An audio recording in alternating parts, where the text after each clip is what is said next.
I prije otvaranja rasprave zamolit ćemo samo da u slučaju da ima vijećnika za raspravu, koga drugo se javi, da se držite samo poslovnika, možda nema potrebe to napominjati, ali 10 minuta, dakle, rasprava predsjednika kluba vijećnika, 5 minuta rasprava vijećnika.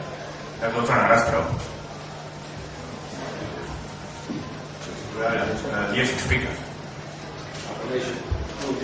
Klub vijećnika prije.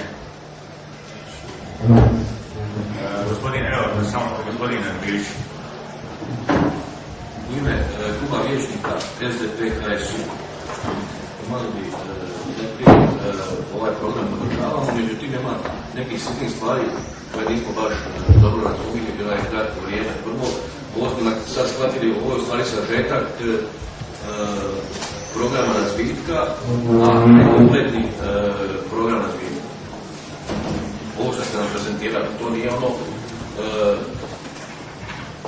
program restrukturiranja u sažetak, da bi vijećnici bolje shvatili. Znači, ovdje je obuhvaćen program restrukturiranja Brodotrogira. To je ona brojka 1, odnosno plava zona, jer se restrukturira samo osnovna djelatnost, brodograđevna djelatnost, a sve ovo drugo što je izvan toga, to je sastavni dio integralnog plana razvitka. Normalno, te stvari su sve prikazane u programu restrukturiranja koji je išao svim institucijama i koji će ići u Brisel, ali s naznakom da se ne traže nikakve potpore za te djelatnosti. Jer potpore de facto nisu potrebne, sve se može na komercijalnom tržištu pribaviti sredstva da bi se moglo to i realizirati u djelu. Znači, ovo je prezentacija i integralnog plana i programa restrukturiranja. Ali sam želio naglasiti da se državne potpore koriste i traže samo za osnovnu djelatnost, brodograđevnu djelatnost. Ovo drugo ne. Ovo shvatili kao prezentaciju, ne kompletni program u 100% onome što ide prema vladi. To što ide prema njima je jedan registrar. I u tom svemu, kad smo mi uspjeli ovdje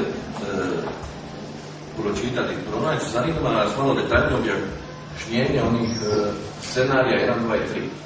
U ovom programu ovdje smo rekli da će kraj ove godine, znači 1.12. Brodotrogir biti saniran. Ja vas molim samo vijećniče da kao predsjednik kluba vijećnika, odnosno predsjednik kluba vijećnika, da vi raspravu imate 10 minuta za raspravu. Nakon toga, ako je bilo potrebno,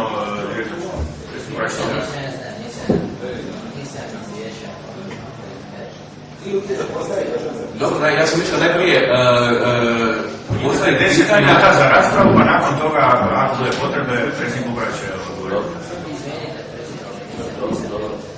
Znači, što se tiče samog programa restrukturiranja, naša koalicija nema ambicija da analizira kako detaljno je moguće se uspoređivati s eminentnim stručnjacima koji su ovaj program napravili. Znači, mi kao koalicija to podržavamo jer alternativu ne vidimo. Gradonačelnik je rekao da je bitno sačuvati radna mjesta, međutim, iz svega iznesenoga mi alternativu ne vidimo. Osim da ovo vijeće